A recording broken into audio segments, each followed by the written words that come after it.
One wise man said that the forefathers of CAFA sacrificed getting promoted in hopes that the generations behind them would do that, and that's what happened. That was good. The people in the community could see that somebody from there could make it to the fire department.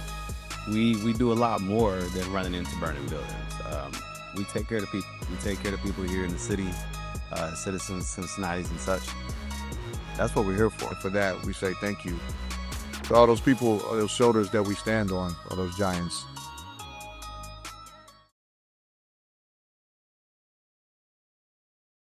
Before each shift, CAFA President Captain C.J. Battle sometimes sits alone inside the organization's headquarters in Avondale. In those quiet moments, he thinks about the Black firefighters who came before him, the people who fought, sacrificed, and endured so he could occupy the position he holds today. For CJ, their presence can still be felt in the room. It's a reminder that the seat he occupies was not simply given to him, it was made possible by those who paved the way. As a CAFA member, you are a reflection of this organization. I'll be on my way to work. Shift start at 0700. I'll get here at 6:30. I will sit in this room, and it's just like it just echoes through your body. So many African Americans fighting for you to be here, fighting for you to be in this position. And now here you are, Mr. or Miss President. You're here to represent them. So when we wash our trucks, it's still old school. We never washed the front of the truck. Back in the day, when the fire engines was pulled by horses, it's kind of like a memorial, like you don't wash the front of the truck. So it'd be filthy in the front. The legacy CJ carries begins with the work itself. Firefighting demands a particular kind of courage, the willingness to move towards danger while everyone else is trying to escape. Firefighters train for the flames, the rescues, and the life or death decisions, but no training can completely prepare someone for everything the job may ask them to witness, or for the emotional weight they may carry home after the emergency is over. I have made a house fire in which I found a body. Going into the building, a baby was coming out and her hair was done the same way as my daughter's. And at that moment, you have something that's considered fight or flight. And all I could think about was my daughter's in there, or I have a loved one in there, or I need to go help somebody's family. So no, there are no days where I feel like quitting. You do carry a lot of what you see at work with you. Some days are heavier than others, and that unfortunately for some of us, it leaches out into home life and family life. So it can be really challenging to, carry that load throughout your years. You train for months to do this job, but there's no amount of training that can mentally prepare you for a baby's death or someone horribly mutilated. And you have to be able to deal with that mentally and still put your training to use so that you can be helpful in those situations. Yeah, the fire department came to save us. So now this one is before the one coming in. I'm still coming for lunch on Thursdays. I forget y'all invited me last time. No, I didn't. The burdens these firefighters carry is part of why their presence matters. For Black communities, seeing themselves represented in the fire department can build trust in the moment when people are at their most vulnerable. But before Black firefighters could serve their communities, they first had to fight for the opportunity. In 1853, Cincinnati established the nation's first full-time paid professional fire department. It would take another 102 years before the department hired its first Black firefighter. In 1955, Herbert Bain broke that barrier. But his hiring did not transform the institution. Nearly 2 decades later, Black Cincinnatians were still fighting for meaningful access to publicly funded careers in the fire and police departments.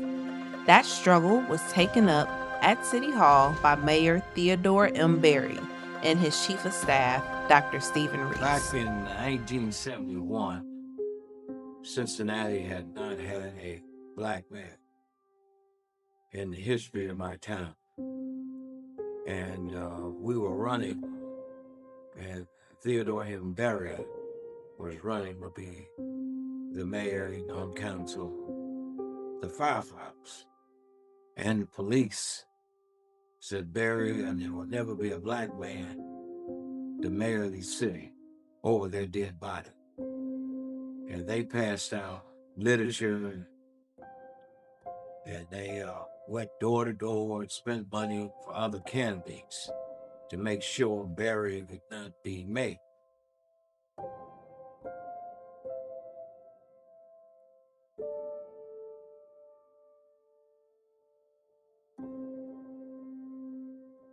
Mayor Berry and Reese understood that opening the fire department would require more than encouraging Black Cincinnatians to apply.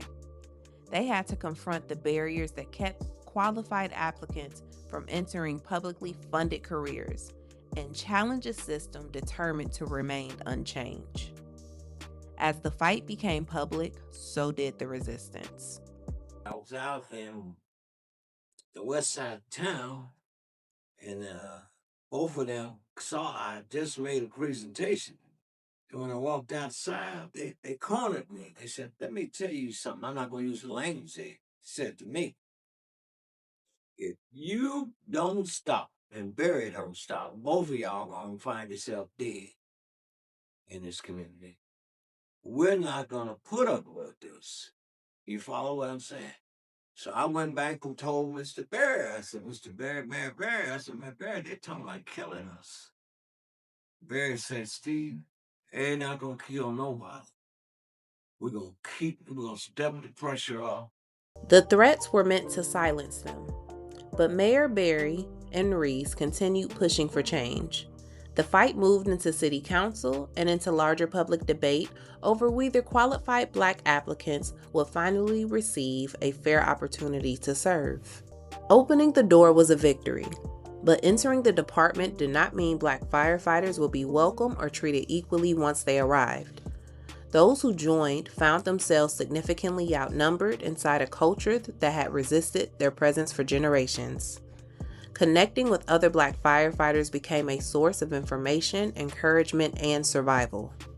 I got hired in 1980. At the time I was hired on the fire division, it was definitely good old boys club. I was in the first class that they had a class of 2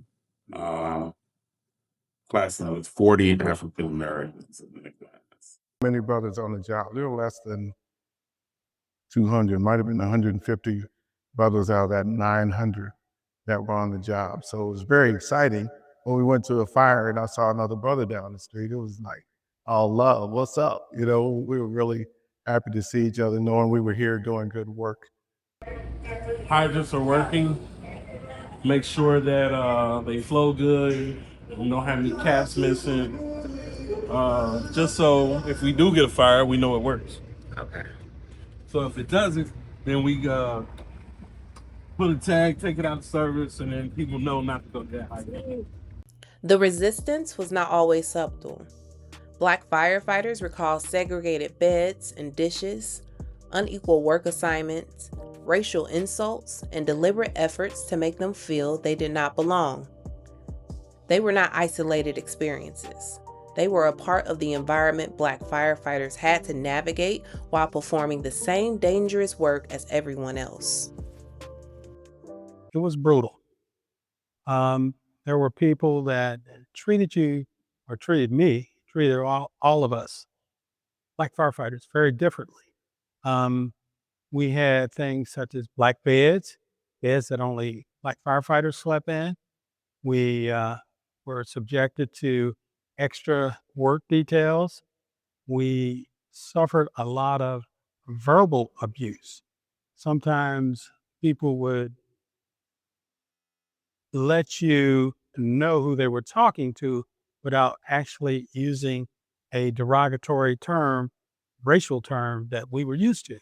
He would call people animals and what have they make ones, and they would treat black people very differently. And New captain, and you don't know nobody, and you got a guy that's going through a divorce or having financial issues or marital issues.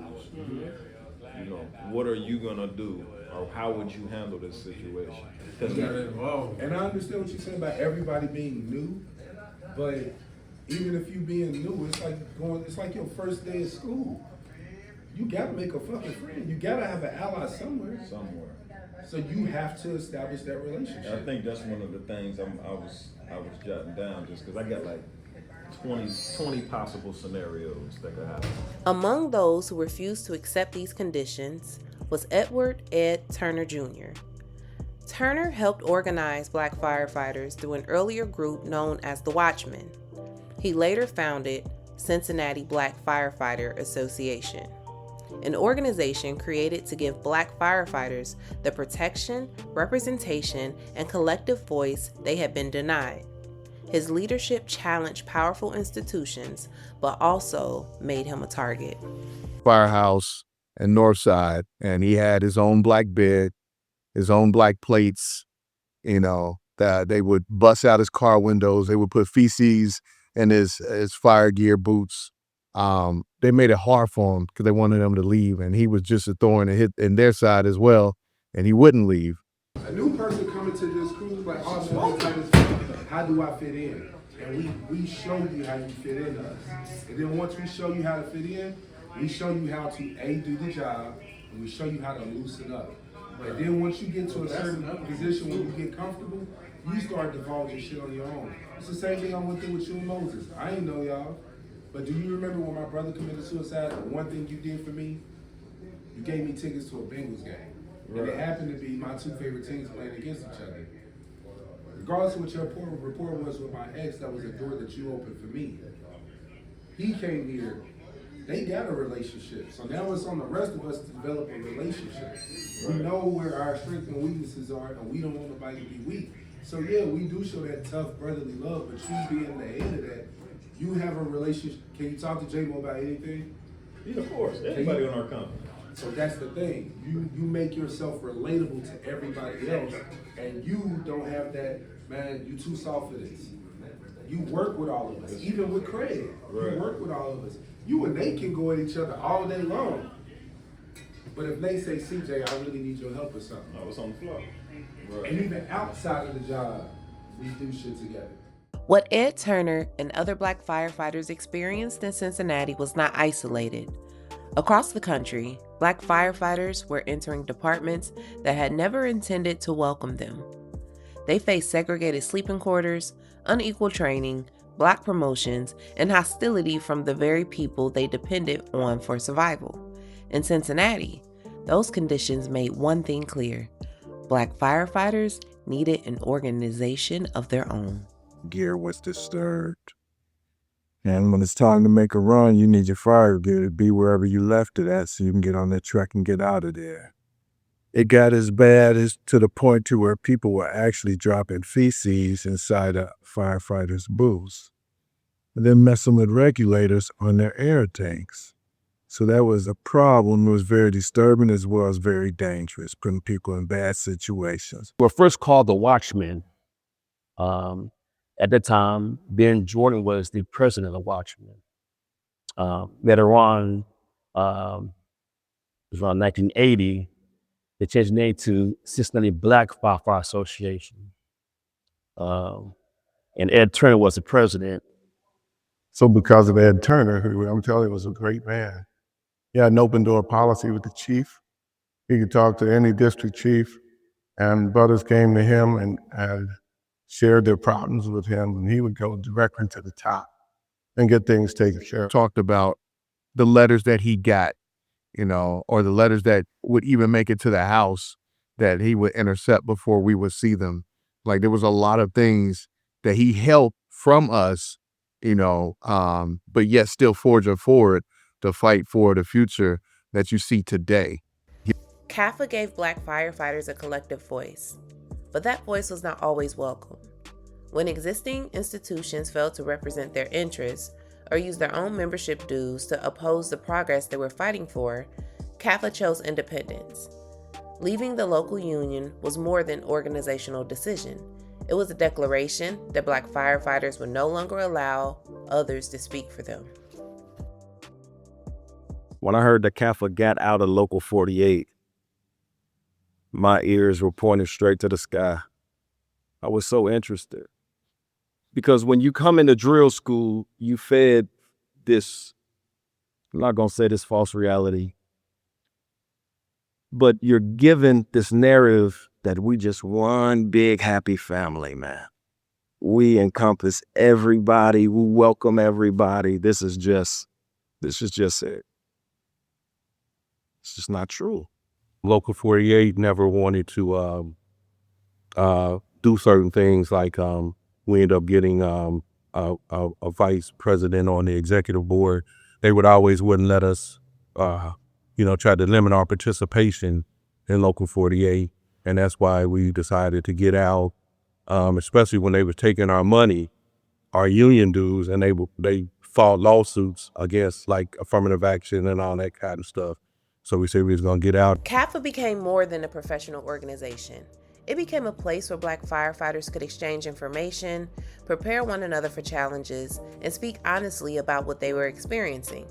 In a profession where information can mean the difference between life and death, that support created a sense of safety that firehouses often failed to provide. CAFA became protection, advocacy, brotherhood, sisterhood, and a place to heal. Was